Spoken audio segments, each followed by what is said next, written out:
요즘 의대 정원 확대에 대한 논란이 뜨거운데요. 정부는 의사 부족 문제를 해결하기 위해 2025년부터 의대 정원을 늘리겠다고 발표했어요. 하지만 의사들 사이에서는 반대 목소리가 커지고 있죠. 오늘은 의대 정원 확대 문제와 관련한 다양한 불평등 현상을 이야기해 보도록 하겠습니다. 지금 우리나라 의료 시스템은 정말 심각한 상황에 놓여 있어요. 특히 지방 병원에서는 소아과나 응급실 같은 필수 진료과를 운영할 인력이 없어서 환자들이 제때 치료를 못 받고 있는 거죠. 최근 뉴스에서도 심각한 응급 환자가 병원을 찾지 못해 큰 사고로 이어지는 경우가 많았어요. 이런 상황은 공간 불평등이라는 개념으로 설명할 수 있어요. 공간 불평등이란 자원과 서비스가 특정 지역에만 집중되고 그 외 지역은 소외되는 현상을 말하는데, 수도권에만 편향된 의료 서비스가 대표적인 공간 불평등의 사례예요. 수도권에는 대학병원과 같은 큰 병원이 몰려있지만 지방은 기본적인 진료를 받기도 어려운 상황이기 때문에 응급 환자들은 멀리까지 이동해야 하고 생명을 위협받는 일도 발생하는 것이죠. 의대 정원 확대 찬성 측의 입장. 정부는 이런 문제를 해결하기 위해 의대 정원을 2,000명 늘리겠다는 계획을 발표했어요.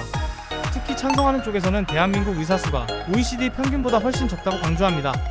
2024년 기준 의사 수는 최소 5,000명 정도 부족한 상황인데, 급속한 고령화 등과 함께 이 상태가 지속되면 2035년에는 15,000명의 의사가 부족하다는 결과를 예측하고 있습니다. 따라서 정부에서는 부족한 하나 15,000명의 수요 가운데 2035년까지 1만 명의 의사 인력을 확충하겠다는 것입니다.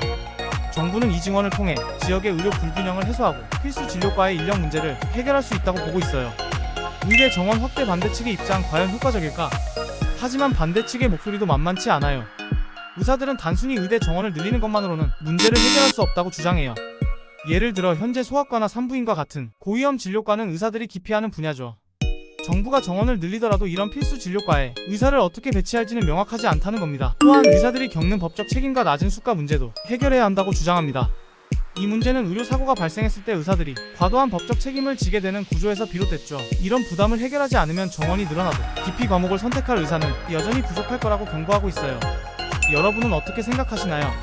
의대 정원을 늘리는 것이 의료 인력 부족 문제와 같은 사회적 불평등을 해결하는 방법일까요? 아니면 다른 차원의 해결 방법이 필요할까요? 이 문제에 대한 여러분의 생각을 댓글로 남겨주세요. 지금까지 픽슈였습니다.